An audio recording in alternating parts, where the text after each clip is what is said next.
coming. Probably the best spot to get started is if you would just tell esteemed audience kind of an overview, the short version of who you are and what you're all about.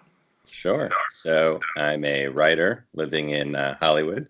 And quick background, I started writing professionally in news for MSNBC and CNBC cable news. Then moved out to California to do the screenwriter thing and worked in TV and film for a number of years. Then I transitioned to advertising and took my writing skills and wrote a bunch of taglines and commercials and advertising.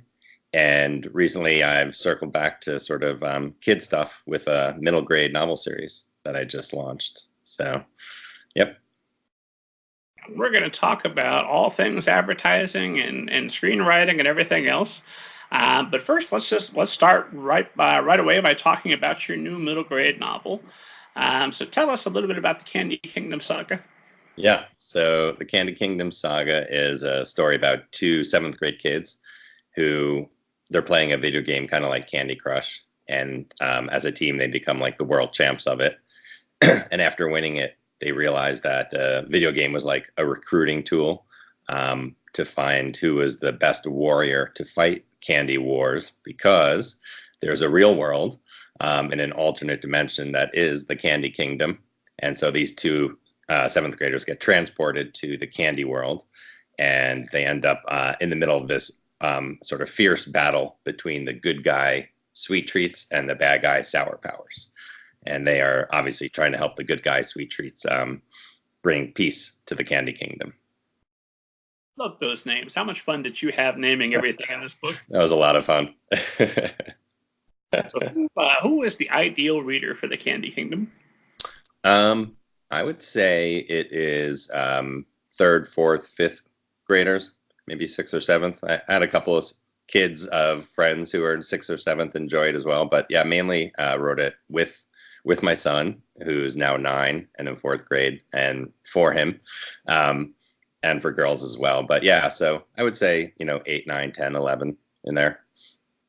How does that collaboration work between you and your son? It's Hugh, right? Yes. Yeah. How did collaboration go?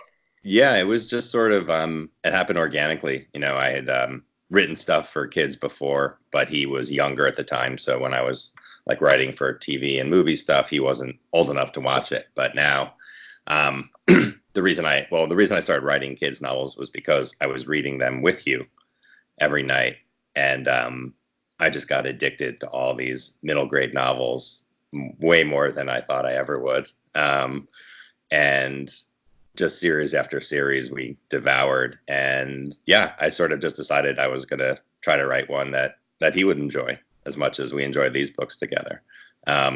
So that's how I started writing it. And then at night, when we were sort of doing bath time and getting ready for bed, I would just update him. Oh, this is what I worked on today, this character and this event.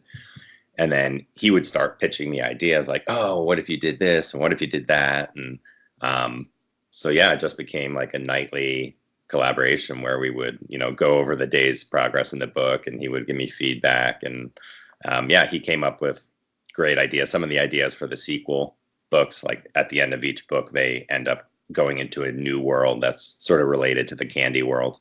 And yeah, he came up with some of those ideas. So yeah, it was just a fun thing to do together. So we just kept doing it.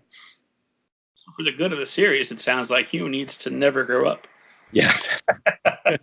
Exactly. My wife would be yelling like, "You're working him to death at night. Leave him alone." And he's, I'm assuming, over the moon with how the book came out. Oh yeah, he was thrilled, very happy, and even on the cover, it was funny. The artist never saw a picture of Hugh, but when the artist did the boy on the cover, it looks exactly like Hugh, just spitting image. So he was quite excited when he saw that. For the original cover, not the cover that's on there currently, but the first cover of Banneker Bones and the Giant Robot Bees, I sent my illustrator, Stephen Novak. I sent him a picture of my son, but make him look like that. That's awesome. I didn't, you know what? Now that you say it, I probably should have done that, but I didn't even think to do that. So I just got lucky. You did it the right way. Well, eventually I replaced it with a giant bee. So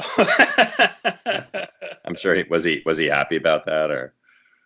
Honestly, he's 5, and that's just daddy's thing at this point. So when he gets old enough to actually read the series, then I'm sure I'll give him a copy with the original cover. Like, see, buddy, it looks a little bit like you, huh? Yeah, and he'll be like, why didn't this stay the cover? Come on. And